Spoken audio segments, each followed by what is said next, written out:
Hare Krishna. So before we start the class, let us take the blessings of the beautiful deities of Sri Radha Govinda Ji. Sri Radha Govinda Ji ki Jai.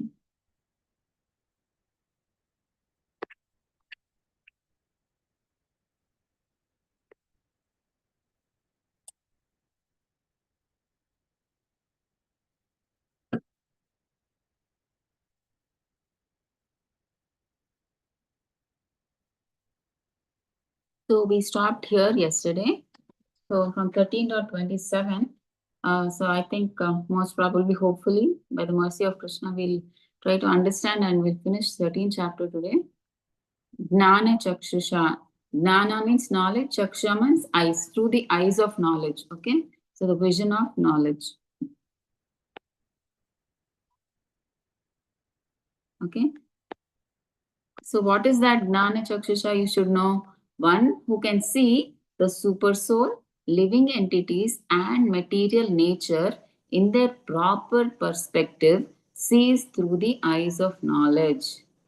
Okay, so we should understand the super soul, the soul and Prakriti in their respective, like how it should be understood. If we can understand it like that, then we can see through the eyes of knowledge. So what is it that they are saying that we should see in the super soul living entities, the soul and material Prakriti? We'll see in the shlokas and try to understand. Okay.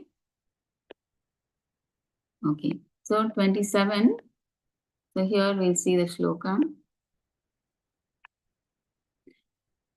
यावत् संजायते किंचित् सत्वं स्थावरजंगमं क्षेत्रज्ञ संयोगात् तद्विद्धि भरतर्षभा. O chief of the Bharatas, know that whatever you see in existence, both the moving and the non-moving, is only a combination of the field of activities and the knower of the field. So what is Krishna telling Arjuna here? See, whatever you see in this existence, material Prakriti, either which is moving or non-moving, it is just a combination of body and soul. Okay, so he's telling anything that you see moving or non-moving is a combination of these two only. It is the soul and the body. So let's see what Prabhupada says in the purport to further understand this. Okay, so whatever is created is but a combination of living entity and material nature. Okay, so without this, nothing can happen. See, without the touch of the superior nature, the living entity, nothing can grow. See, for instance, this seed is there. Seed is just dull matter, right? So unless a soul enters into it, it cannot grow, right? Until that time, it is dead matter. Even this human body, you see, without the soul, it is like a dead body. It is of no use. It can't grow, right? So it must need a soul for it to grow. Okay, so that is what they're saying. Without, so for Prakriti, these two are needed. See, Prakriti and living entity, soul, are actually they're eternal. Yesterday we discussed, right? Living entity, soul is eternal. It is only the body that is temporary.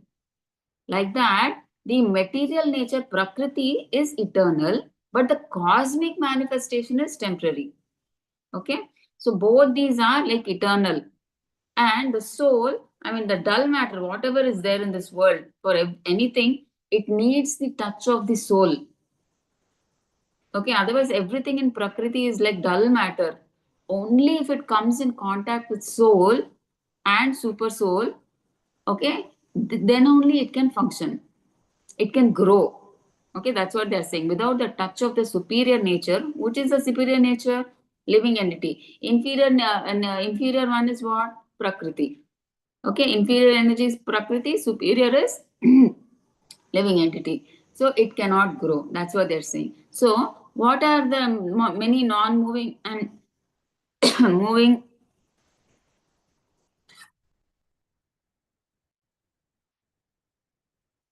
Okay, there are many manifestations like trees, mountains, and hills which are not moving. So these are not moving. And there are many existences which are moving. And all of them. Moving means like us, human beings, animals, insects, like that. And all of them are but combinations of what? Material nature and the superior nature living entity. Okay, so unless the living entity, animal or anything can move in Prakriti, why? Only because the soul is there. If the soul is not there, it's like a dead matter, dull matter, right? So it is needed. So the interaction between the material nature, that is Prakriti, and spiritual nature, soul, is eternally going on. So they are eternal. So this is going on eternally. So what happens? We saw yesterday, right? When Pralaya comes, it is just the cosmic manifestation that gets destroyed. But the energy, it remains. And the jivas, they get destroyed. I mean, the body gets destroyed, but the soul is never destroyed. It is eternal. Okay, so they are there eternally. So Prakriti and the soul, they are going on eternally. So when it is manifest, again it takes bodies. The soul takes a body and the Prakriti takes the cosmic manifestation and they come out again. They become manifest. And again when Pralaya comes, again they go inside. So when the cosmic manifestation goes away and the bodies of the jivas go away, but jiva and Prakriti, they remain. So like that, these two are eternal, but the body and the cosmic manifestation is temporary. Okay. So the material nature is created by him, whom? By Krishna. And the superior nature that and the living entity is placed in this Prakriti. Okay, depending on our desires and karma, we are placed in this Prakriti, okay, in a certain type of body. And thus, all these activities and manifestations take place. And once we are placed, according to our body, obviously we do certain kind of activities, right? We become manifest. I mean, we are seen and we do para karma, whatever activities we are supposed to do per the three modes of material nature. Okay, so that is what is being said here. See, so text one. Spiritually realized person, the same thing they are saying in this slide. Spiritually realized persons can distinguish between spirit and matter in all circumstances. So they understand that this matter, this dull matter, this prakriti is active because of the spirit, because of the soul. See, unless there is a soul, there is nothing, there is no activity. It is dull matter. Nothing it can do. Okay, like that. But this living entity and the Prakriti is under the control of Super Soul or Krishna. Okay, like that. See, what are they saying? See, whatever you see in this existence, like whether it is moving or non-moving, is only a combination of the field of activities, that is body, and the knower of the field, that is what? Soul. The body and soul. Okay, so only if body is there, it is of no use. Only if the soul enters the body, there is a consciousness. It can grow. There will be changes. Otherwise, it is dull matter. Okay, like that. So, samam sarveshu bhuteshu tishtantam parameshwaram vinashyas yassu vinashyassu avinashyantam yah pashyati sa pashyati. So, one who sees the super soul accompanying the individual soul in all bodies and who understands that neither the soul nor the super soul is ever destroyed actually sees. So what are they saying here? See, we always, we have been hearing the Bhagavad Gita, right? Krishna says that in the body, in the heart, both soul and super soul are there together. Okay, so both super soul and soul are there. Okay, and who understands this, who understands that neither the soul nor the super soul is ever destroyed. Obviously, soul and super soul are eternal, right? And they are never destroyed. Only it is the body that gets destroyed. So those who can see this are perfect. That's what they're saying. Those who actually see that are the actual seers of knowledge. Okay. So let's see what they are saying in 28 here. See, one who sees the indestructible super soul always accompanying the indestructible individual soul in all bodies is the actual seer. Okay. So who is the man in real knowledge? One who can see the three things in proper perspective: the body, the proprietor, the soul, the super soul as the friend of the soul. Okay, so these three, if they can recognize, they see things perfectly. Okay, and how such vision is possible? Only because of association. See, by good association with real knower of spiritual subjects. So we should always be in the association of devotees who are in that Guru Parampara, disciplic succession, not whomever we want. We should not think they are good association. Okay, so when we associate with them, we know all these things. We can see things as they are. So now here they're saying soul and super soul are eternal, they're never destructible. And one more thing they're saying, soul and super soul stay in the body, in the heart. They are always together, side by side. Okay, so those who can see these things as they are the actual seers. Okay, so now let's see what they are saying in the purport. Those who are ignorant, generally what they think, those who are ignorant think that when the body is destroyed, everything is finished. Generally, most of the people in this world, they don't know the concept of soul. They only think that the body, and they give everything that is needed for the body. That's why they think, oh, this Janma, only this body is there, then everything is finished. So by hook or by crook, by stealing or by doing something, we have to earn money by stealing or somehow, but and we have to enjoy. That's all. That's what they think. So they think that when this body is destroyed, everything is finished. There's nothing more. But they're ignorancy. But actually, what happens after the destruction of the body? Both the soul and the super soul are still existing along with the subtle body, and they go on eternally in many various moving and non-moving forms. And these two are eternal, right? Soul and super soul. Subtle body is again material, okay?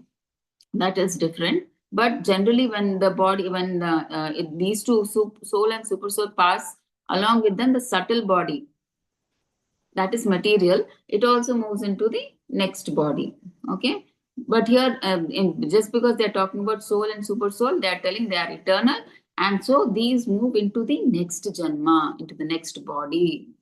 Okay, both the super soul and the individual soul, they continue, they are not destroyed. So one who can see this way is actually seeing. Okay, समं पश्यन् हि सर्वत्र समवस्थितम् ईश्वरं न हीनस्ति आत्मा आत्मनात्मनं ततो याति परां गतिम्. So one who sees the super soul equally present everywhere in every living being does not degrade himself by his mind. Thus, he approaches the transcendental destination. See, if he sees the super soul everywhere, see, he sees the super soul in every living entity. He is, I mean, like he sees God in everybody. He sees that Paramatma is staying in the heart of every living entity. Okay, then he no he respects everybody on the platform of soul, not on bodily designations. Okay, so then he does not get degraded. See, once we avoid God, we think that there is nobody who is seeing us. Okay, and then we do all sinful activities. But when we know that there is a God everywhere, be it in the jiva or anywhere, you see the whole world, universe is full of is it's the creation of God. So everywhere you can see God actually. So when you know that there is God, so whatever activity you're doing, you fear God. Oh, if I do this, I'll get punished. And then because of which you do only spiritual activities, good activities. But when you don't see God, you think there is nobody, I can't see anybody, I am the owner, I am the enjoyer, and you tend to do whatever sinful activities you want, and because of which you get degraded, and you get entangled. You always want to, you do sinful activities so that because you want to enjoy, right? By hook or by crook, you want to enjoy. Okay, you want your sense gratification, so you want to enjoy, so you do all activities like killing, or for example uh, snatching others, I mean like stealing, and you do all such things to enjoy for your sense gratification. Okay, but when you know that God is everywhere, you don't do such things. Okay, you do good things, spiritual things, which is because of which you can you can go back to Godhead. Okay, so let's see what is said about this in the slides. See, actual seer does not degrade himself by pursuing selfish desires of the mind. So, what they are saying, the one who actually sees does not do things for his own selfish desires, that is, for his own sense gratification. Okay, what is the current situation of the living entity? So, now the current situation of the living entity is he is ignorant because he thinks that he wants everything for his own sense gratification. So what happens? One has situated himself differently than in the spiritual world. So he's not like on the spiritual world. He is in the material world. He wants to enjoy himself. So he is only doing his own sense gratification. So what is the role of the mind? See, the mind is generally addicted to sense gratification, which binds the living entity to the material world. So that is what is happening. So this person, he is like his mind is telling, no, you are the enjoyer of this. If he doesn't have that knowledge, right? Soul, super soul, body, everything, he will think he is the body and he will do everything for his sense gratification. So the mind will say, this whole world is for you. This is for you to enjoy for your sense gratification. And he starts enjoying and he gets entangled. The living entity gets bound, attached to this material world because of all his desires. Okay, but what happens when the mind is turned to the super soul? One becomes advanced. Okay, when the mind turns to the super soul, the mind becomes advanced. Otherwise, the mind becomes the enemy and it leads you to Maya. And but when you turn to the super soul, when the mind turns to the super soul, it becomes your friend. Then you start becoming advanced. So then one approaches the transcendental destination. You go back to Godhead. Okay. So now let's see the next shloka 13.30. प्रकृत्यैव च कर्माणि क्रियमाणानि सर्वशः यः पश्यति तदात्मानम् akartaram sapashyati. One who can see that all activities are performed by the body, which is created of material nature, and sees that the self does nothing, actually sees. So, in many of the classes, we have learned that soul is totally different, body is different. Okay, but both are independent, I mean, interdependent actually, because without the soul, the body cannot function, and without the body, soul cannot, we cannot see soul. So, actually, so both combine so that the activities can happen. Okay, so here what they are saying, whatever activities that we do in this material world with our, it is not the soul that is doing. That is what they are saying here. The one who knows this is the actual knower. He actually sees. It is the body that is doing all these activities. You should understand that. Okay. See, that's why we say, because depending on the three modes of nature, we are forced to act like that. See, for the modes of nature, suppose you are born as a pig, you have to act like a pig in that body. That has nothing to do with the soul. So the three modes of nature will automatically, even if you don't want to also, it will make you act like that forcefully. The body acts like that because you are designed, for the three modes of nature, you are designed to act like that. But the soul, it has no role to play in that. It is just like the seer, the soul, it experiences, it experiences pains and pleasures. That's all. What is soul? It is basically consciousness, right? Okay, it will only experience the pain because of consciousness. What it can do, it can experience pain and pleasure, that's all. But it does not do any activity. In the sense, it does not do means everything is done by the body per the, because here, see, when the soul also, what it thinks when it comes in prakriti, material nature prakriti, it thinks it is the body, and then it tries to perform the bodily activities, but the soul actually is not responsible for doing the work. Okay, it thinks it is the body, but everything, the work that is done, is actually done by the body. The soul is like just enjoys and the pleasures and pains, that's all. That is what they are saying. So that is why what Prabhupada says, we should try to separate ourselves from the body. We should not enjoy, I mean, like, we should come up about that enjoyment propensity of the body. But since we are governed by the three modes, it is very difficult for the body. So that is why the easy way to come out of these three modes is is to be in Krishna conscious. So if you are practicing Krishna conscious, you will be above the three modes. You will be in Shuddha Sattva. So then you act on the higher stage, that is you become soul. So for the soul, what is this thing? It is eternal in nature. It is Satchidananda, right? There's nothing to do with the body. Material thing, it is not concerned at all. Okay. Hopefully you understood this. Huh? I mean, even I found it difficult, very difficult to, I mean, like, and how to explain and tell you this. Okay, so let's just see here once again. So basically, we should totally understand that the soul is eternal, it is spiritual. So the soul is different and body is material. Per our karma and desire, we take a body, and per the three modes, that body, even though it doesn't like, we are forced to act. See, sometimes we also, what do we think? Oh, why am I born in this body? I should have been born in a rich man's body. Son as a son, I mean, I should born in a family of rich family. We think, right? But we cannot do nothing. We are forced to be in this body and we have to run per this body.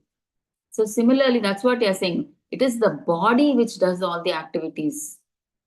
Okay, it's not the soul. Soul is the silent spectator. It just what the body does, accordingly to that, it enjoys it, the reactions it enjoys. That's all. Because what is soul? Basically, it is consciousness, right? So it enjoys the, I mean, whatever activities or sufferings, both it enjoys. It is just like a witness, but it is not responsible for doing anything because soul is spiritual in nature. It has nothing to do with material nature. Okay, but it is the body because of a karma and desires, and it gets a body, and per that body, depending on the three modes, it is forced to work like that. Okay, so let's see.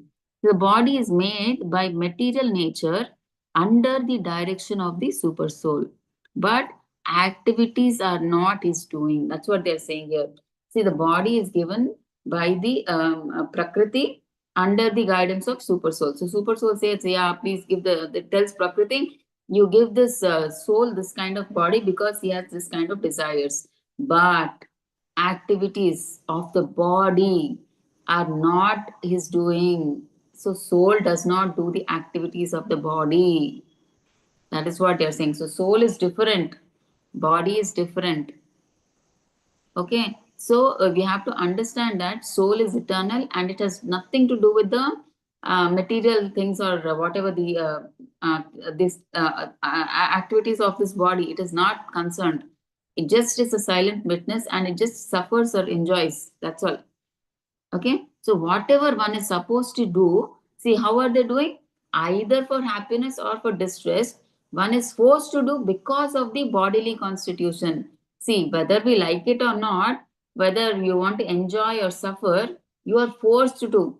See, now you can't say, or I wish I was born in that rich family, then I would be happy. See, I'm born in this poor family, you may think, but still what, by force you have to stay in this family only. You can't say that, oh, I will go jump there, I will go into the rich family, I will stay there. No, you can't, right? By force, whatever happiness or distress, you have to continue because that is that bodily constitution. You are forced to live in that body for this janma. Okay, so body does the activity, it is not the soul. Okay, so the self, however, is outside of all these bodily. So see, the soul is outside these bodily activities, is not at all bothered.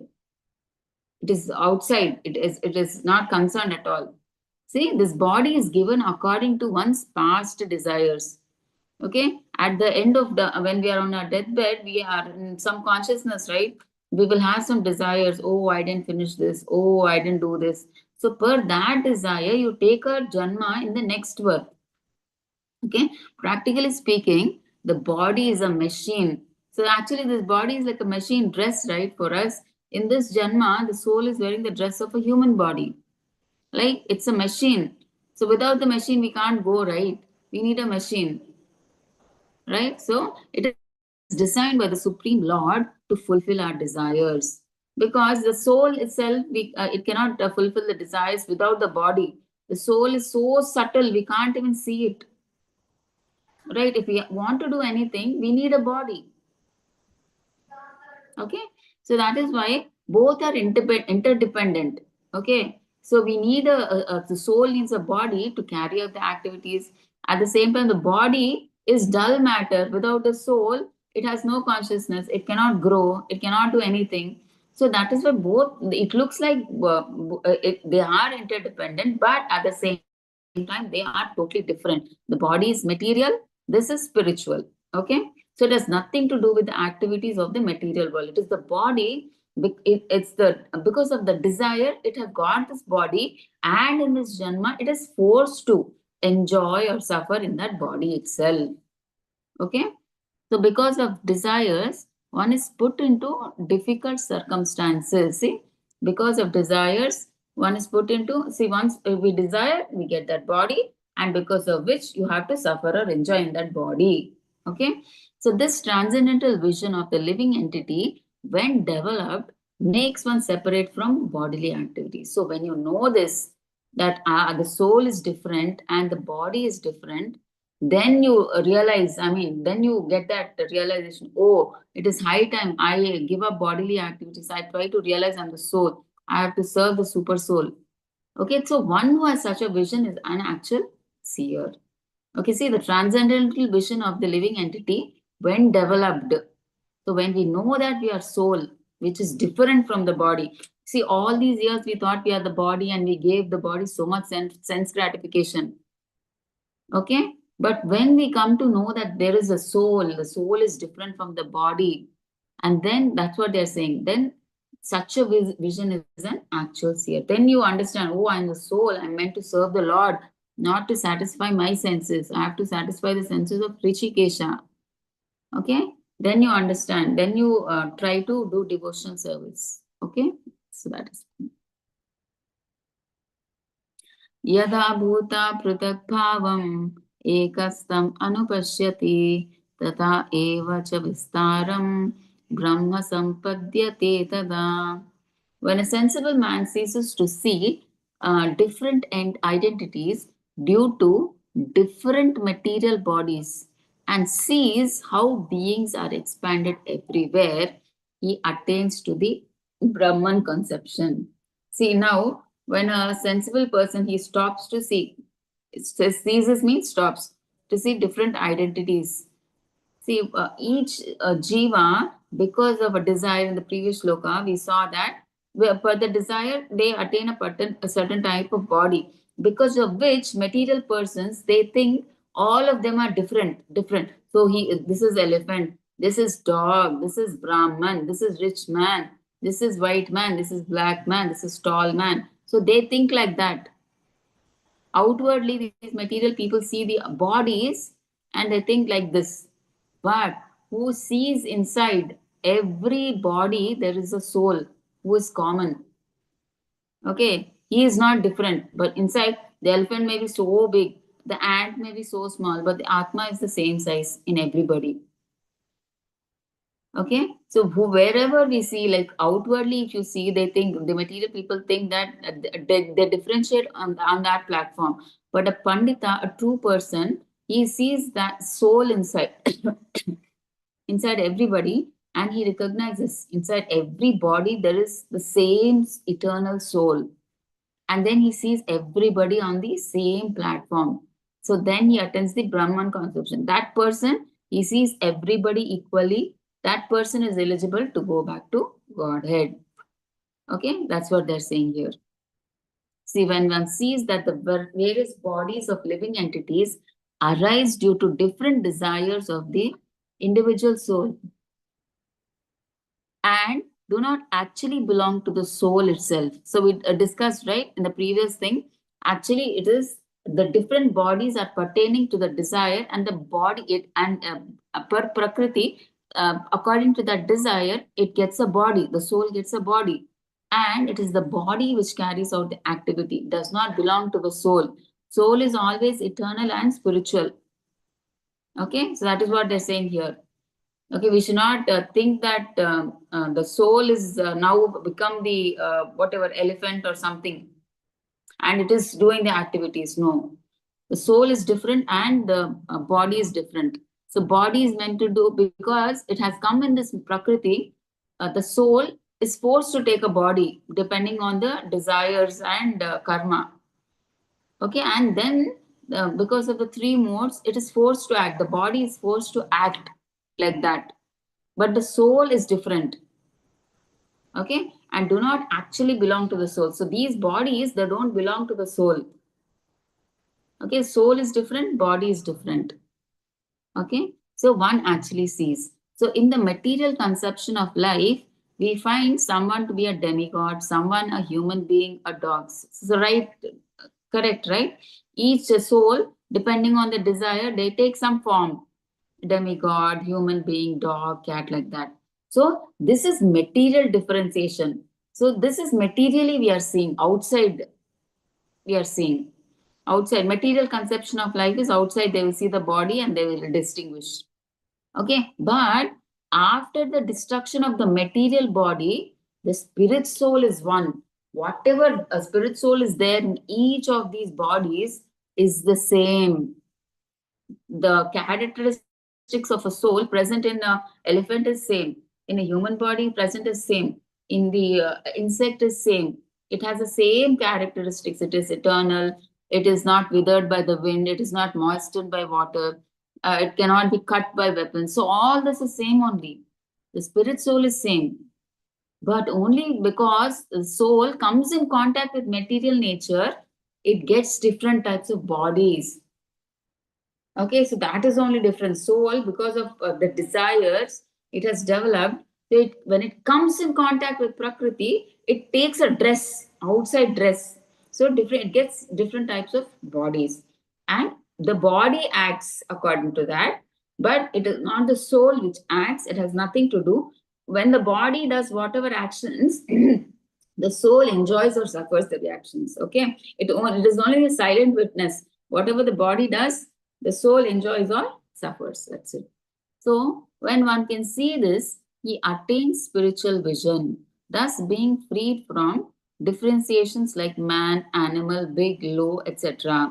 One becomes purified in his consciousness and able to develop Krishna consciousness in his spiritual identity. Okay. So, all this, when you know the true facts, that is like you're seeing that is like you're getting the real knowledge. You are the actual seer.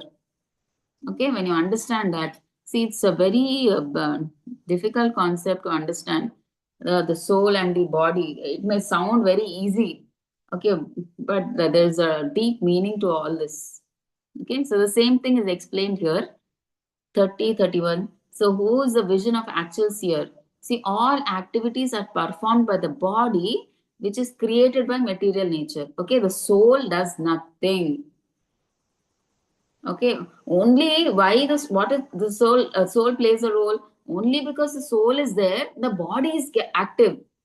Otherwise, it is dull matter. It can do nothing, right? So that is why the soul is there.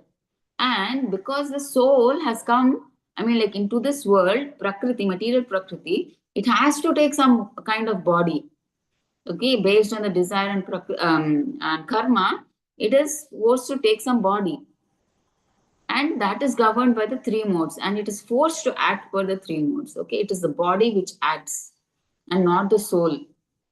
Okay, that's why Prabhupada says we have to go away from the bodily concept and come on to the concept of the soul, because both are totally different. Body is different, soul is different. Okay, next in 31, see, when does he attain Brahman conception? Okay, ceases to see different identities. See, that's what when he stops to see the outward appearance, bodily appearance, they don't see. Only inside they see there is a common eternal spirit soul. Okay, so wherever he sees only souls.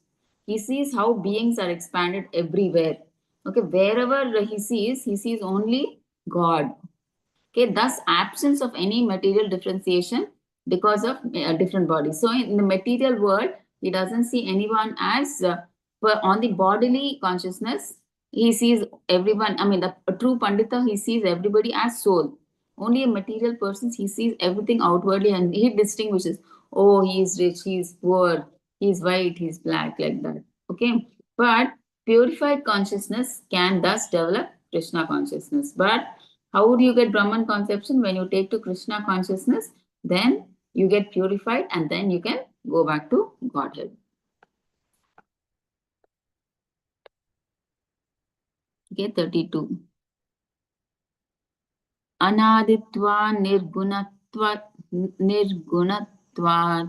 paramatmayam avyayah sharirasto api kaunteya na karoti na lipyate. Those with the vision of eternity can see that the imperishable soul is transcendental, eternal, and beyond the modes of nature.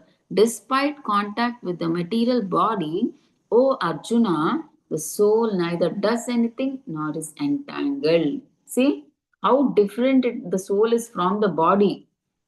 Okay, so but the thing is, when we are in this material world, what the soul thinks is, I am this body, and that is why we feel like doing. I want to go to that restaurant. I want to go to that movie because we think we are this body. The soul thinks we are this body. Okay, and then the body acts for that thing. I mean, it becomes so influenced by Maya, the soul. It thinks it is this body. Okay, but when we come to Krishna consciousness, then we realize ourselves that, oh no, I am soul, I am different, this body is different. But until that time, we are in ignorance. The soul thinks that I am the body and it works on the bodily platform. It works means it remains like that only, but it thinks whatever the body is acting, it thinks it is doing. I mean, okay, it is in ignorance. It thinks that it is the body. The soul thinks it is the body and it does all the material activities. But when it comes to Krishna consciousness, it comes to knowledge. It no, it comes to the understanding. Oh, I'm soul. I'm different from the body. My duty, I'm eternal. My duty is to serve the super soul. What am I doing? It then gets that realization. Okay. So those with the vision of eternity can see that the imperishable soul is transcendental, eternal. So we know the soul is a Satchidananda, right? It is transcendental, eternal, and it is obviously Shuddha Sattva and beyond the modes of nature. Despite contact with the material body, O Arjuna, the soul neither does anything. See, even though it is in contact with the material body, it does not do any material activity, it does not get entangled. Okay, nor is entangled. Everything it is like it is just the body for the karma and desire, it does the work. Okay, but the soul being transcendental, eternal, it has nothing to do with the material thing. It is just that because body, it needs to be active to grow or to do something, it needs the presence of the soul. Otherwise, the body can do nothing, no activity, nothing it can do. Right? So for that, the soul, depending on the desire, when it comes to this material world, it gets a body, certain kind of body. And the body does those activities. Okay? So, but the soul doesn't do anything and neither it gets entangled. Okay. So 13.33, the sky, due to its subtle nature, does not mix with anything, although it is all pervading. Similarly, the soul situated in Brahman vision does not mix with the body, though situated in that body. So, see, simple. See, when air enters water or mud or stool or whatever, anywhere where enters, it does not mix with anything. Right? So, similarly, what are they saying? The living entity, that is the soul, though situated in various bodies, in varieties of bodies, is aloof, is different from them because it is subtle in nature. So, the air is subtle, right? Even we can't see air. Like that, even this jiva is so small, we can't see it. It is subtle. So, we can't see where it is in the body. Okay. Similarly, the living entity like the air, see air, it enters into everything, but still it does not mix because it is subtle, that also. So similarly, the living entity, even though it is in varieties of bodies, is aloof from them because of its subtle nature. It's distinct, it's away. Okay. Therefore, it is impossible to see with our material eyes how the living entity, the soul, is in contact with this body. So, can we see the soul which is in contact with this body now? No, right? Even with the, I mean, like the deepest of microscope in this material world, we can't see. And how is it that after destruction of the body, can we see it? Can we see? When we are in this body, we can't see, obviously. Itself, we can't see. How can we expect to see after the destruction of the body? And see, and how he is out of it after the destruction of the body. Okay. So no one in science can tell this about the soul. So we just have to believe the scriptures and shastras that the soul is like this. But till now, nobody has seen it. It is so subtle in nature. Okay. यथा प्रका प्रकाशयति एकः कृत्स्नं लोकम् इमं रवि क्षेत्रं क्षेत्री तथा कृष्णं prakashayati bharata. O son of Bharata, as the sun alone illuminates all this universe, so does the living entity, one within the body, illuminate the entire body by consciousness. Okay, so let's see here it is said. See, as the sun is situated in one place, illuminates the entire universe. Correct, right? The sun is always at one place, but it gives its rays to the entire universe. Like that, a small particle of spirit soul. See, all the situated in the heart of this body, it illuminates the whole body.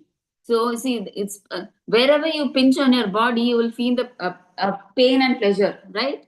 Now, it is the soul is present in the heart of the body, right? But wherever in any part of the body, wherever you pinch or you slap, you feel the pain, right? So it means that the soul is, even though it is so small, that consciousness is spread throughout the body. Should not think, oh, it is so small. So only a part of the body, only where it is present, there only we can see consciousness. Like, no. Even though it is so small, the whole is spread throughout the body. So wherever you pinch your body, you can see, right? You can feel the pains and pleasures, right? Like that. They are saying. It eliminates the whole body by consciousness. So consciousness is the proof of the presence of the soul, right? As long as you are able to feel the pains and pleasures of this body, it means the soul is there. As long as you can't feel your pains and pleasure, it means the soul has left the body. It's considered a dead body. Okay, so whatever you do with the dead body, you kick it or you pull the hair, you slap it, it will not reciprocate. Okay, just like as sunshine or light is the proof of the presence of the sun. So like that, the proof of this that the soul is present is the consciousness. Okay, you feel happy, pleasures and pains through this body, right? That is because of the presence of the soul. Okay, so when the soul is present in the body, there is consciousness all over the body. And as soon as the soul has passed from the body, there is no more consciousness. So consciousness is a symptom of the living entity. Soul. So what is the symptom of soul? Consciousness. Okay. To know that soul is that we can't see the soul, but to know that the soul is there, we have to understand if consciousness is there, we have to understand soul is there. If there is no consciousness in that body, then we have to understand there is no soul. It is a dead body. Okay.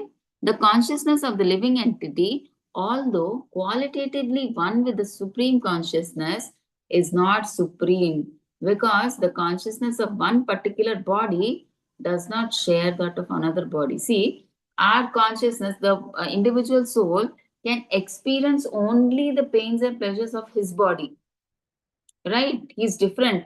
But what about super soul? See, he's situated in the bodies of the friend of the individual soul.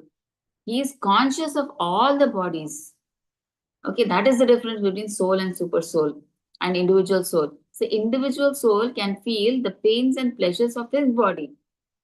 But super soul, he stays as a friend in every living entity. So he knows the pains and pleasures of every body, every living entity. Okay, so that is the difference between supreme consciousness and individual consciousness. So let the same thing is said. Okay, a one verse chapter summary: seeing with the eyes of knowledge, Nana Chakshu. What the difference between the body and the knower of the body? So that we have to know difference between body and soul. All these days, what we were in ignorance and we were thinking a body is everything. We didn't even know there was soul or all this concept we didn't know. Okay, but when we come to knowledge, we understand that we are not this body, we are soul. The body is different, soul is different. Okay, the process of liberation from bondage in material nature. So, how can we get liberated from this material nature? As long as we were thinking that we are the body, we were attached to this material world, we were in Maya, we were roaming in this cycle of birth and death. But when we get this Gnana Chakshu, we realize, oh no, I'm not this body, I'm the soul. I have to, like my duty is to serve the Lord. What am I doing? Okay, then we take to this Krishna conscious process and then we do devotional service. And then what is the result?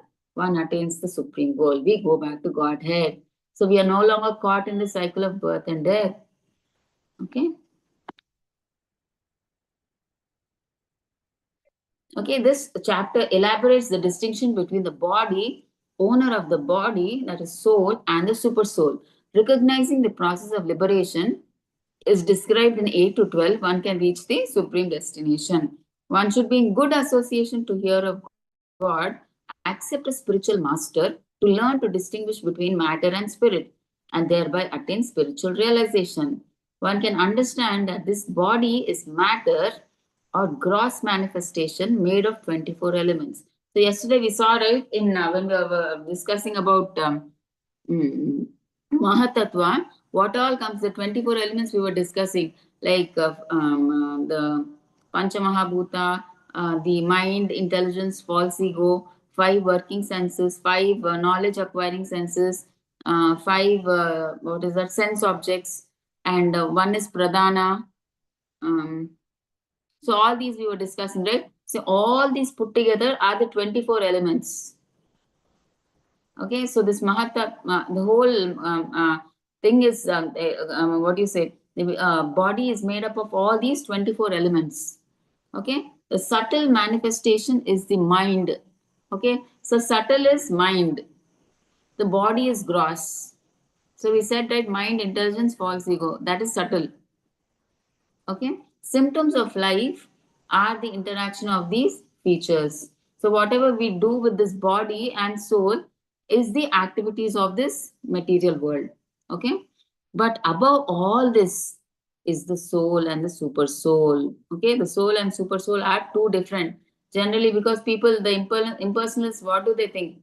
The soul will merge into the Brahman and person Brahma Jyoti, and they become one and they become God, they think. Okay, but here they're clearly saying soul is different, super soul is different. They are two. Okay, like that. So now we are done with this. Okay, so now you, if you have any doubts, please keep them to yourself. But because we'll go to chapter 14 now. So if you have any doubts, please write them in the chat. After 14 chapter, a little bit we'll do. I think at least 4 to 5 shlokas we'll do, and then we can please take the questions. Okay.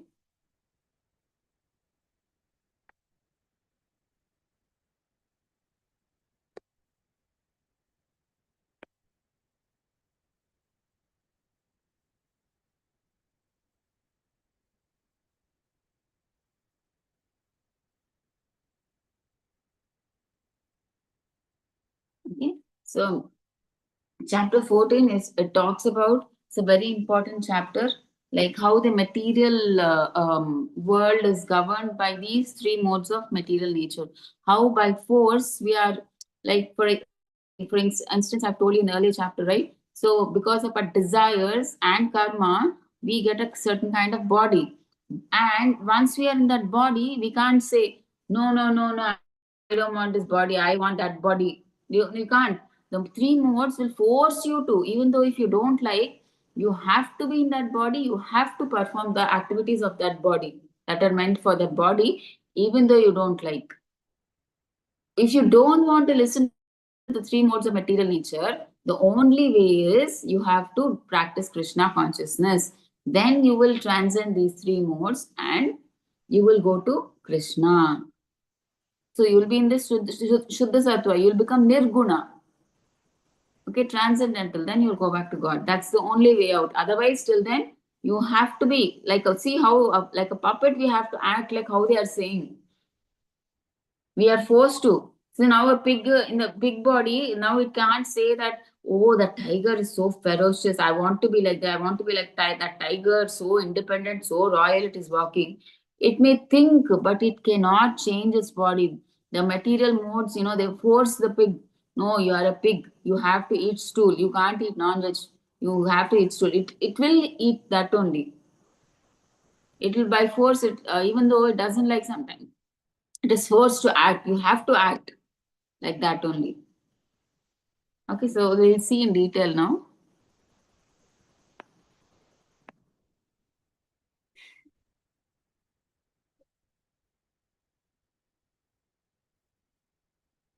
Okay, we saw Gnana Chakshu and all that, right? So we won't discuss again.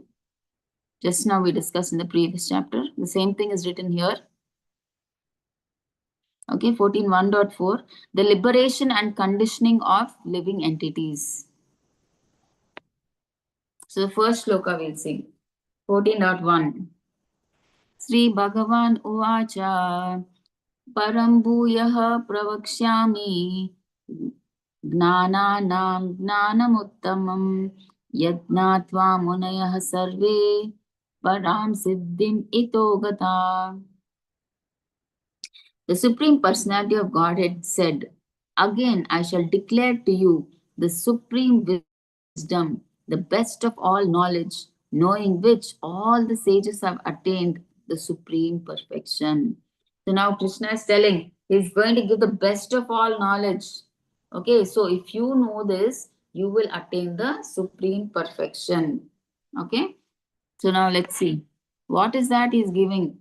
So in the 13th chapter, we saw right Gnana Chakshu. Through knowledge, freedom from material entanglement. So if we know we are the soul and not the body, and there is a super soul who governs both these, so then we see things as they are. Okay, associating with the modes of nature, living entangled in this material world. Okay, so because of that, he will be forced to do, and again, depending on the activities that he does, he gets karma. Okay, that is why he will have desires, and to enjoy those desires or whatever he has to come back, he gets entangled because he wants sense gratification, because of which he has many desires. So he wants to earn more money, he wants this property, this wealth, he wants a big house. So he has all these desires. So to fulfill those desires, again, he has to come back in this material world. Okay, so depending on his consciousness, he will take a certain kind of body per his karma. And again, he gets entangled in this three modes. Okay, like that. So what does the 14th chapter explain? The Supreme Lord explains what the modes are, how they act, how they bind, and how they give liberation. So Lord says this knowledge is superior to the knowledge given so far. It has helped various great sages attain perfection and get transferred to the spiritual world. Okay, so second shloka. Idam jnanam upashritya mama sadharmyam agata sargepi nopajayante pralayena vyatanti cha. By becoming fixed in this knowledge, one can attain to the transcendental nature like my own. Thus established, one is not born at the time of creation or disturbed at the time of dissolution. So, what is Krishna saying? See, once you come to know about this three modes of material nature, the knowledge that I give you now, you will come back to me. by the knowledge that I'm going to give about these three modes of nature, you will transcend the three modes of nature, you will become nirguna, and you will be able to come to me. So if you come to me, you don't have to be born, don't have to be born again. Okay, and you don't have to die. Obviously, if you don't get born, you don't have to die. So that is what Krishna is telling here. See the three modes of material nature. So, introduction and glorification of this knowledge. So, understanding this chapter helps one, what it helps to attain liberation and transcendental nature like Krishna. Okay, so we can become Nirguna and go back to Godhead. Next, 14.1, what they are saying, knowing which all the sages have attained the supreme perfection. Okay, one acquiring perfect transcendental knowledge and one attains qualitative equality with the supreme personality of Godhead. So, five types of liberation are there. So, does anybody know what the five types of liberation are?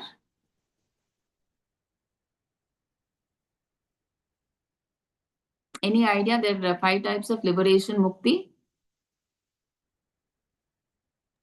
No, Mataji, I don't have any idea. Okay, thank you, Prabhuji. Actually, they are, like I also don't remember all, but I can just give you an idea. So one is Sayujya, Sarshti, Samipya, Salokya. So we have these different kinds of mukti. So Sayujya means like the impersonalists, we said, right? They want to merge into the Brahman and become one with God. So that is one kind of liberation. One is Salokya. So you stay in the same loka as the Lord. It's not necessary that you do any activity that is close to the Lord. You may be far from the Lord, but you are in the same place where the Lord is. That is Salokya. Then Samipya. This is third. Samipya means you stay very close to the Lord. You serve the Lord. Okay, that is Samipya. Then Sarshti. So you have as much wealth as Lord has. Okay, that is Sarshti. And then what else we have missed is one more. Sarshti, Salokya, Samipya. Hmm. So actually there's one more. So there are five kinds of liberation. So where you can get liberated in this way. But generally devotees, they don't aim for Sayuja. They don't even think about Sayuja because they don't want to become one with God and they don't want to think they are God. They always want to serve the Lord. They always want to maintain their individuality as a separate soul. So they always gain pleasure when they serve the Lord. Okay, so they don't want Sayujya Mukti at all. They don't even think about that. Okay, so that's what they're saying. When you get the transcendental knowledge, obviously you get liberated from this world, and there are five types of liberation. So you can go back to Godhead in any one of these. Okay, so becomes liberated from the obviously from the cycle of birth and death, but even liberated souls retain individual identity. See, and always engage in transcendental loving devotional service of the Lord. See, the liberated souls, like they don't want Sayujya Mukti. So they want to retain, keep their individual identity as it is, and they want to serve the Lord in love and devotion. Okay, like that. So knowledge obtained in the material world is contaminated by the three modes of material nature. Okay, so we are in ignorance. We don't even know that we are controlled by the three modes of material nature. We think we are doing everything, but by force, by these three modes, sometimes that's what we, even though we don't like, we are forced to act, right? So like that. So we are caught up in these modes of material nature. As long as we are in this material world, Prakriti, we will be governed by these three modes of material nature. There is no option. So if you want to go against these three modes of material nature, only way is to practice Krishna consciousness and transcend these three modes and come to Shuddha Sattva. Okay. So knowledge not contaminated by the three modes of nature is transcendental knowledge. In transcendental knowledge, one is on the same platform as Lord. Okay. So the ignorant feel spiritual world. See, sometimes what happens, see, the normal people like us, what do they think? The ignorant feel spiritual world lacks the variety of the material world.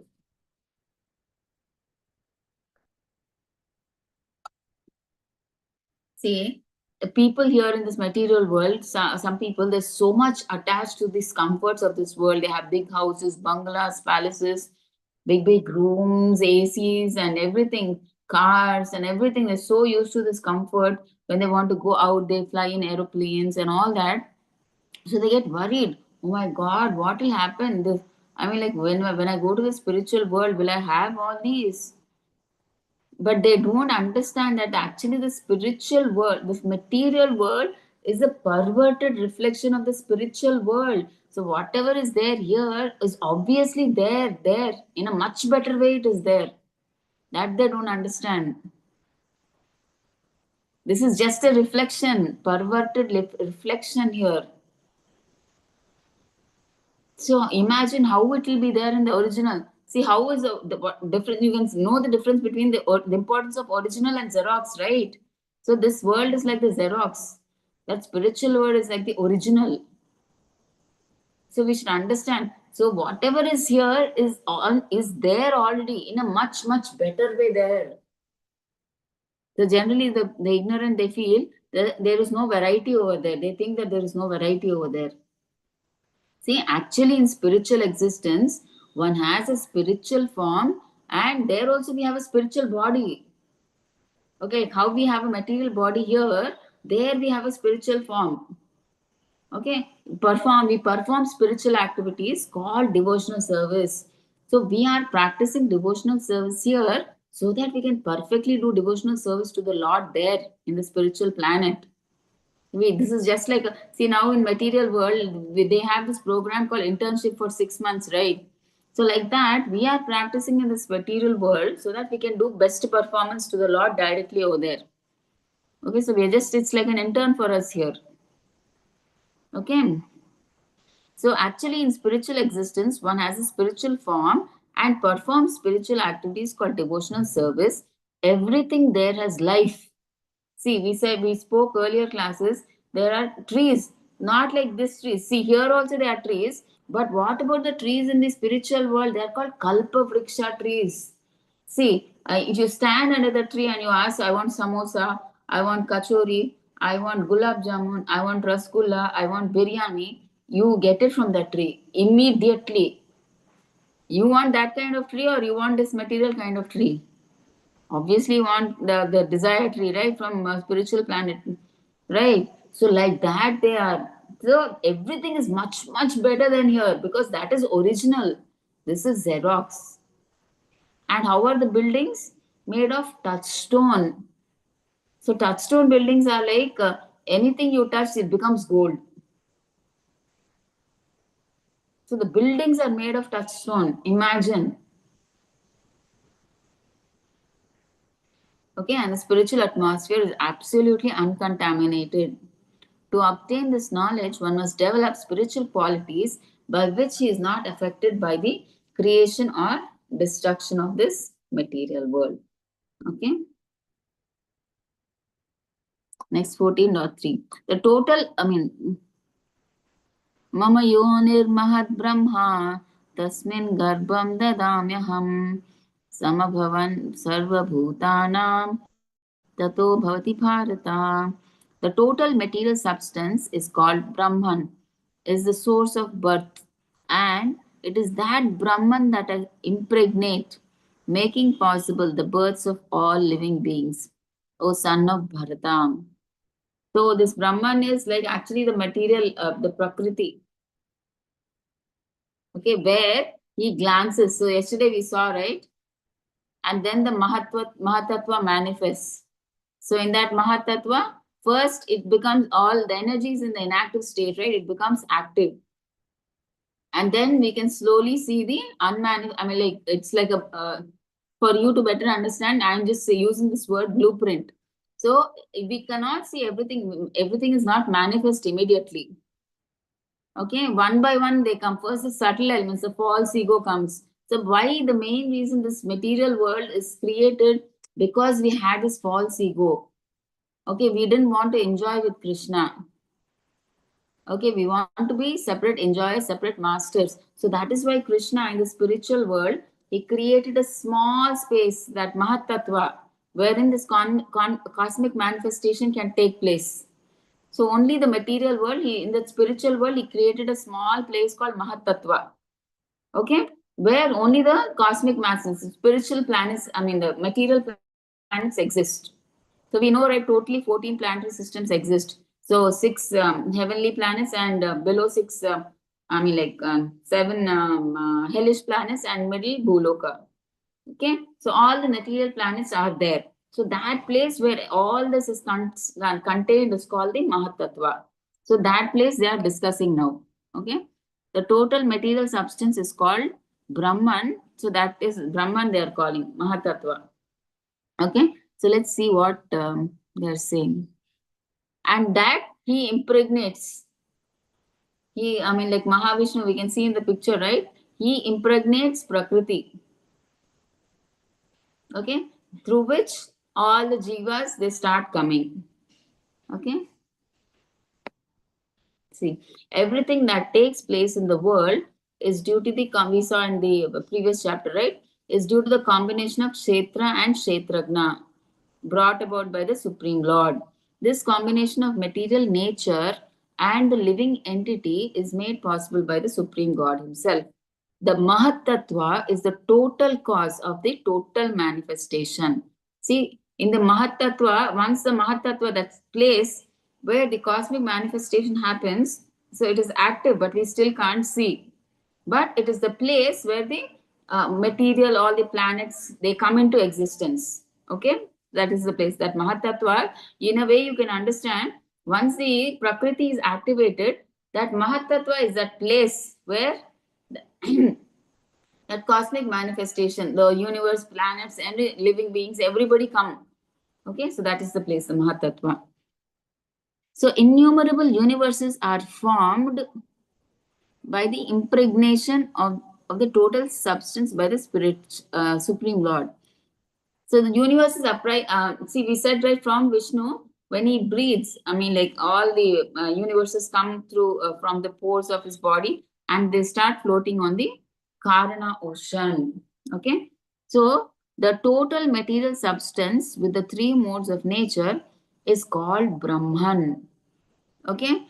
So earlier we said, right, this material Prakriti is inactive with the three modes.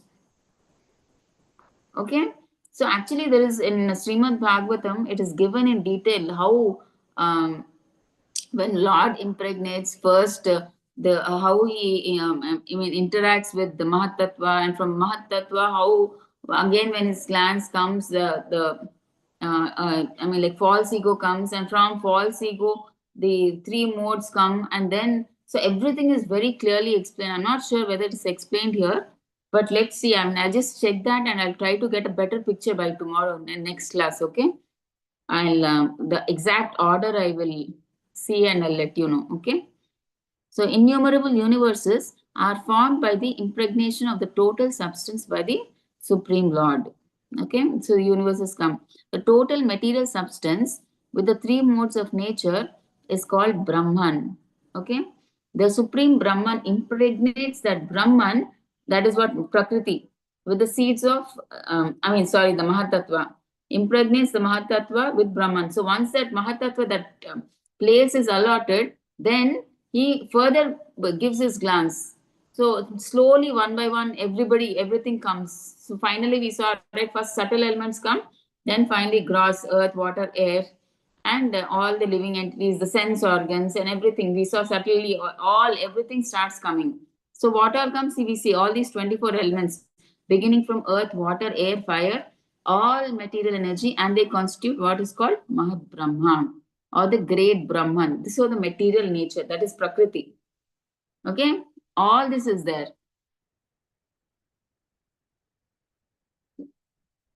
All living entities are born following the mixing of the material nature with the superior nature by the will of the Supreme Lord. So the living entities are born because the soul and is soul. So superior nature is what? Soul. So only if the soul is there, obviously the living entity, I mean the jiva exists, right? If there is a body and both.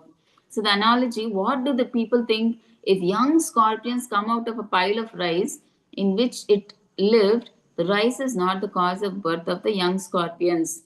The mother scorpion is the cause. So what are they trying to say here? Generally, what do people think? In the rice, because of the rice, scorpions are coming, they think, but they don't understand. It is the mother scorpion in the rice, it lays the eggs because of which the babies come out. But they think because of the rice, the scorpions have come out. Similarly, but generally, when you look from outward, it looks like Mother Nature is the cause of all the birth of the living entities. Because Prakriti is giving birth to all these living entities, right? Based on a karma, it is giving a shape and it is allowing the living entities to live. But they are not seeing the seed. The seed is given by the Supreme Lord actually. He impregnates Mother Prakriti and yeah, Prakriti, and then the living entities come out. So people are not seeing that. People are only seeing what is visible. They are seeing Prakriti. See, they can see this material nature, right? The cosmic manifestation they see, and they think this is what is from here only everybody is coming out, and they think this is the real thing. But actually, Krishna is the seed giving father who is impregnating Mother Nature, I mean Prakriti, because of which she's giving us, she's able to deliver different kinds of living entities. So just like how people think from the rice scorpions are coming, that is wrong conception, right? It is because of the mother scorpion, it lays eggs in the rice. That is why the scorpions come out. They don't see that. Here also, that's what they think. Because they see everything is coming out from Mother Prakriti, they think she is only everything. So this Prakriti is only doing everything and everything is happening. But they don't see that Krishna is the seed giving father. He impregnates Prakriti. Okay. Then living entities come out as products of material nature. So every living entity, according to his past activities, has a different body created by this material nature so that the entity can enjoy or suffer according to his past deeds. See, now you can see Mahavishnu, right? See, from his pores, so many universes are coming out, right? And when you go into each universe, you see he expands as Garbhodaka Sai Vishnu. See, in each universe, you can see Garbhodaka Sai Vishnu, and from his navel, Brahma has come out, right? So this is the process. So 14.4 Sarvayonishu Kaunteya Murtayah Sambhavanti Yam Tasmam Brahma Mahadyonir Aham Bija Pradapita. It should be understood that all species of life, O son of Kunti, are made possible by birth in this material nature, and that I am the seed giving father. So Krishna is telling, see, all these species of life are, how is it possible you think? See, they are born in this material nature, and I am the seed giving father. It is not directly from Prakriti they are coming. Because I am the seed giving father, I impregnated Mother Prakriti, because of which all these species have come into existence. Supreme Lord Krishna is the original father of all living entities. Okay? The living entities are products of material nature and the spiritual nature. Such living entities are seen not only on this planet, but on every planet, even on the highest where Brahma is situated. So, we see living entities in every planet. So, some people think, oh, on Mars there is nothing, it is so hot. On Mercury it is so hot, nothing will be there, nobody can live. On Moon, because they don't see, they think on Moon nobody can live, on Mars nobody can live. They think like that. But in every creation of the Lord is perfect. If there is a planet, obviously there is existence. That is why the planet is created. What is the need for Krishna to create a planet where nothing is needed? They don't understand that. They don't understand. They think sun is just some material thing. They think actually sun is a planet. It's a planet where, like here, they have a king. They have houses, they have trees, they have everything, people over there. They don't try to understand that. But maybe the constitution, the percentage, like here on earth, the percentage, the living entity consists of more of earth. He's made of earth. So that's why when we die, we are mixed into the earth. Right? In the sun planet, it is more of fire. So the bodies of the persons who are staying there are fiery there. Okay, but we cannot say that nobody exists. Okay, so everywhere there is life, and everywhere there is, I mean, like how it is possible here, there also it is possible. See, now here, maybe, you see, on the moon planet, maybe the jivas present there are subtle. Maybe we can't see with our eyes because the atmosphere there is different. Everything is different. It's not necessary that with our eyes we will be able to see them on the moon planet, because moon is like a heavenly planet, right? Not like our earthly planet. So it may be because we may not be able to see with our eyes the jivas over there. So because we can't see, we can't say that there's nothing, no life over there. Okay, so like that. So that's what they're saying. Living entities are seen not only on this planet but on every planet. See, even on Brahma also, Brahmaloka also, there are jivas. There also, there it is there. So they are within the earth, water, and fire. See, even within the, not only on earth, even in water also, they are jivas. You should not say that since I'm not able to stay in water, there are no jivas in water. No. The jivas in water, they're made mostly of water. So they can live in water. But we can't because we are more of earth. So, like that, okay? So, all these appearances are due to the mother, material nature, and Krishna's seed giving process. Okay, so this is possible because depending on each other desires, they are given a certain type of body where they can fulfill their needs. Okay, like that. So conclusion is the material world is impregnated with living entities that come out in various forms at the time of creation according to their past deeds. Okay, 14.4. It should be understood that all species of life, O son of Kunti, are made possible by birth in this material nature.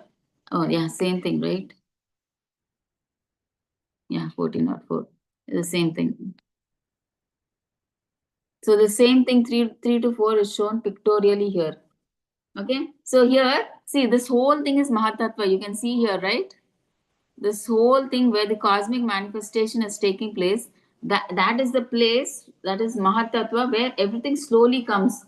First, this, when Mahavishnu glances, so slowly false ego, subtle things, everything, all the jivas, everything slowly, slowly, slowly, the material universe, everything come out. Okay, so that is what they're trying to show here. And you can see the different layers of the earth here, right? See, there'll be 8 layers: earth, water, air, fire, ether, mind, intelligence, ego. So all those layers will be there.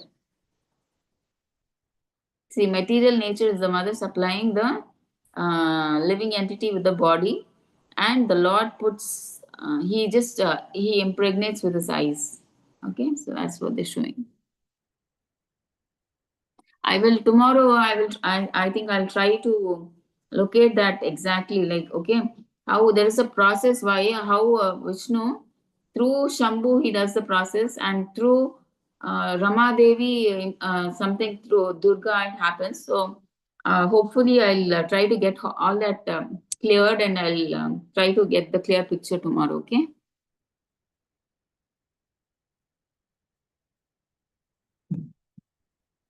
So 14.5 to 9 is the description of the binding of the pure soul by the 3 modes. Okay, how the souls are bound by the 3 modes. Sattvam rajastama iti guna prakriti sambhava nibadnanti Mahabaho Dehe Dehinam Avyayam. Material nature consists of 3 modes: goodness, passion, and ignorance. When the living entity comes in contact with nature, he becomes conditioned by these modes. So that is it actually. See, in the material nature, that is Prakriti. Initially itself, we said, right, it is inactive. It is with three modes. Okay, goodness, passion, and ignorance. So when the living entity comes in contact with nature, he becomes conditioned by these three modes. So as soon as he comes, he's bound. See, this material prakriti itself, it is governed by the three modes. So by force, he becomes a puppet, even though he doesn't like it. He has to. He has to undergo all that. However, the three modes say govern, he has to do. Okay. This is a in pictorial view.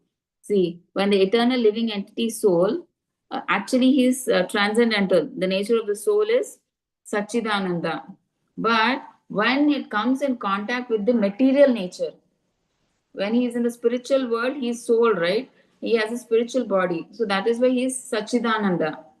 But the same soul, when he comes in contact with material nature, consisting of three modes, see, consisting of three modes, that is goodness, ignorance, and passion, he is conditioned by these modes. That is why we say conditioned soul. Okay, he has no freedom. He's for sure he is governed by these three modes. Okay, that is why we say conditioned soul. We don't say soul. In this material world, we are conditioned by these three modes. That's why we are called Baddha Jivas. We are forced to live per these three modes. Okay, the living entity is forced to act according to these three modes. But if you don't want to act according to these three modes, we better take to Krishna consciousness so that we can transcend these modes and we can come to the Shuddha Sattva or Nirguna state. Okay, then go back to Godhead. So the transcendental living entity has nothing to do with material nature. So earlier shloka chapter we saw, right? Actually, the soul has nothing to do with material nature.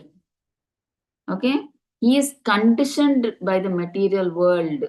He becomes nitya baddha. Okay, because the soul when he comes to this prakriti by his desire and karma, he takes a certain kind of body, and when it comes and takes that body, he is bound. He's conditioned by because material prakriti itself is governed by these three modes. So obviously, when he comes to this prakriti with that body, he is forced to act per the three modes. Okay, the material world is a manifestation of the Lord's external inferior energy. Okay, so we said, right, this material world is a manifestation of the Lord's external. So Prakriti. So Prakriti is the energy of the Lord, right? This there are three energies, right? The material, the internal energy is the spiritual world.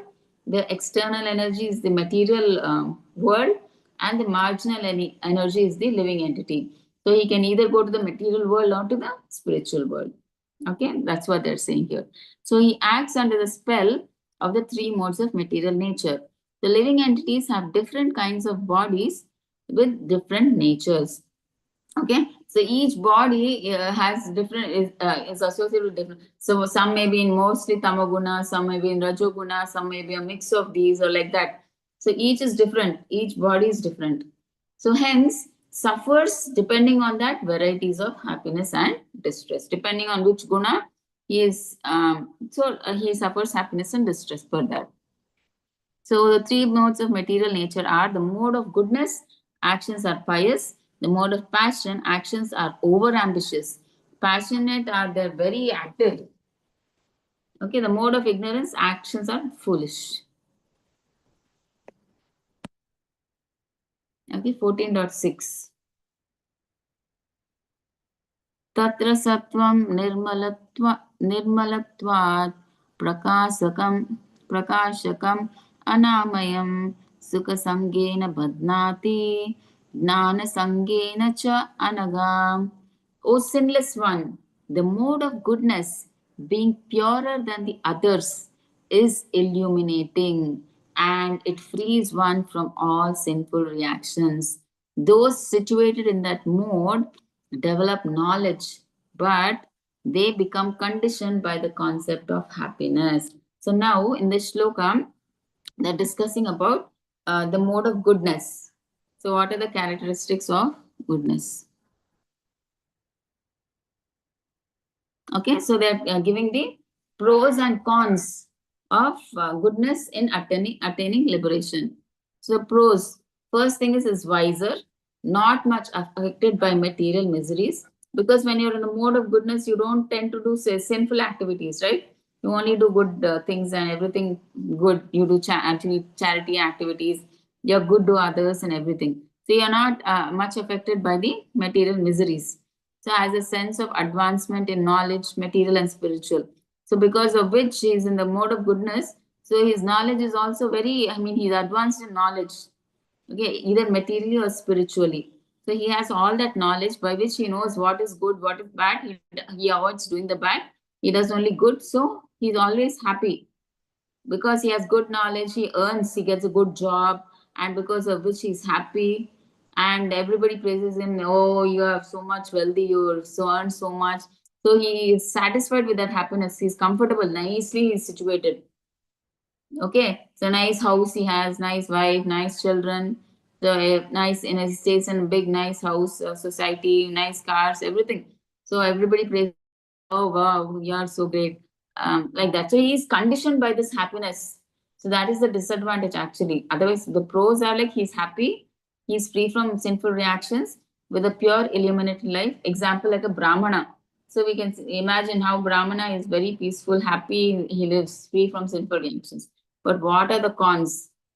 Is conditioned to feel, see, he's advanced in knowledge. Because he's in the mode of goodness, he absorbs more knowledge. So he feels great. Oh, I have so much knowledge. See, people in knowledge, they grasp everything fastly, right? So because they have so much knowledge, they get that pride.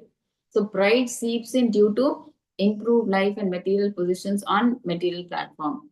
Okay, sometimes hankering for. So because of that, they, I mean, like they have so much knowledge and they get pride, and because of that, they want, they seek so much. I mean, they want everybody to praise them, and they get. I mean, they appreciate them. Oh, you have so much knowledge, and they get many because of that knowledge. Um, they get many awards. They get many recognitions. Okay, so they are so used to all these praises and everything. So because of which they get bound to this material world. They feel, oh, see, when somebody praises us, we feel so happy. We want them to praise every day, please praise. We want, though indirectly, directly, we say that, oh, no, no, nothing like that. We say, but we want everybody to praise us, to recognize us. Okay, that is binding the people in the mode of goodness. So they are comfortable, happy, and they want praise, and they get attached to all these places, and they are so attached to this material world. So because they find it so nice, right? When somebody is praising you all the time, so they get attached to that. Okay, because see, binding with the mode of goodness, say, sometimes the hankering for appreciation, praise may develop. So, because of which binding with the mode of goodness becomes a hurdle with no near hope of liberation. See, and they don't want to enter. They feel so nice. Everybody, they're praising him. So he does not want to get liberated, and he does not want to go to the spiritual world. He feels it is so nice here. So he get attached to this material world. So keep on. So that's why they keep on coming, keep on moving. They keep on changing bodies life after life. Example is these scientists, philosophers, etc.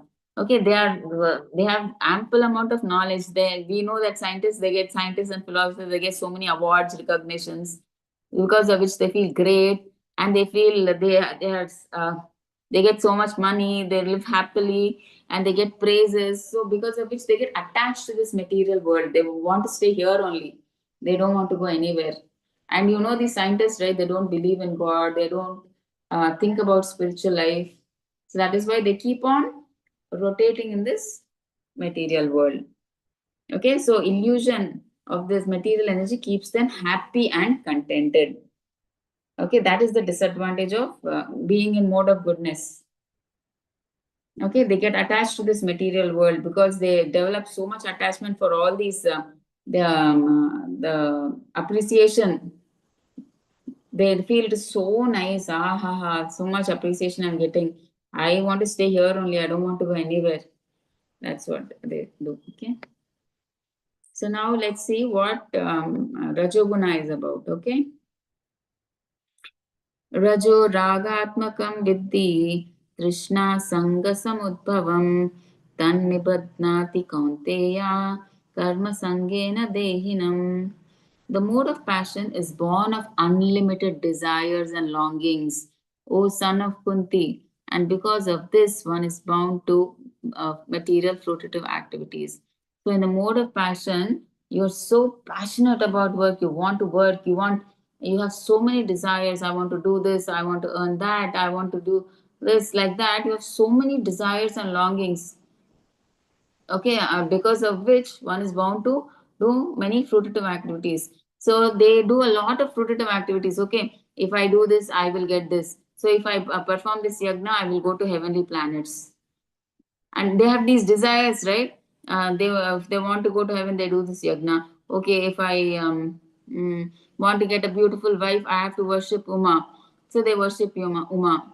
So because that's why they get bound up by these material fruitive. They have many desires. I want wealth, so they do puja for Lakshmi Devi.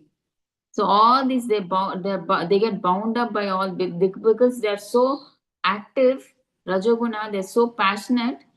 They keep on working day and night because of which because to fulfill their desires. Okay, so they're bound to the fruitive activities. So begins with the mutual. Actually, the first thing they're passionate about, the people in the mode of passion.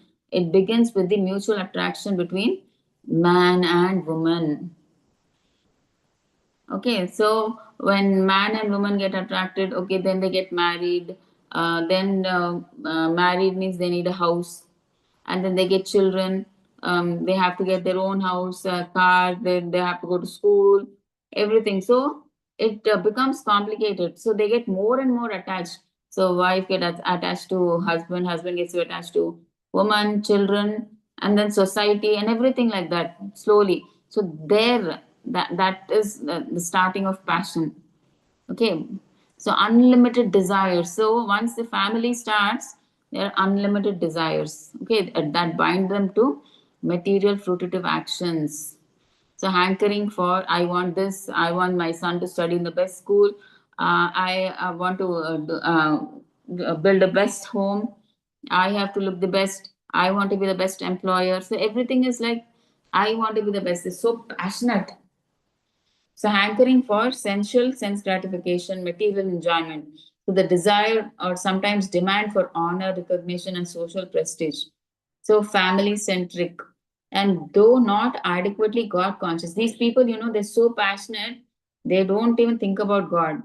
So, they do some philanthropic work, like they do all these social activities like donating, charity, all these social activities they do, building hospitals, old age homes, Annadana, all these things they do. Okay, so working with the above goals, so no question of getting liberated because they are entangled in repeated cycles of birth and death. See, example, you see most mundane people, they do all these social activities. They earn more and more money. Where is you want liberation? There, where see, for passionate people, there is no question of God. Where do we see they worship God? They're busy with all these social activities, these fruitive activities to fulfill their desires. They do this puja, that puja, and even if they open hospitals or do annadana, there is no offering to Krishna there.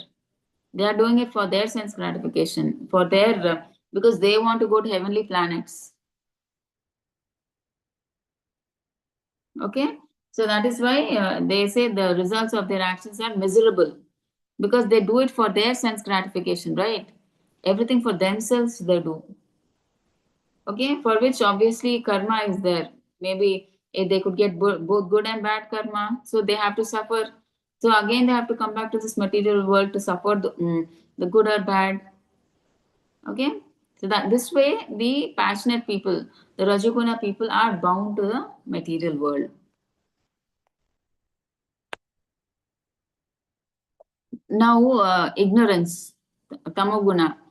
Tamastu agnanajam viddhi mohanam sarvadehinam Pramaдаlasya nidrabes tannibadnati bharatam.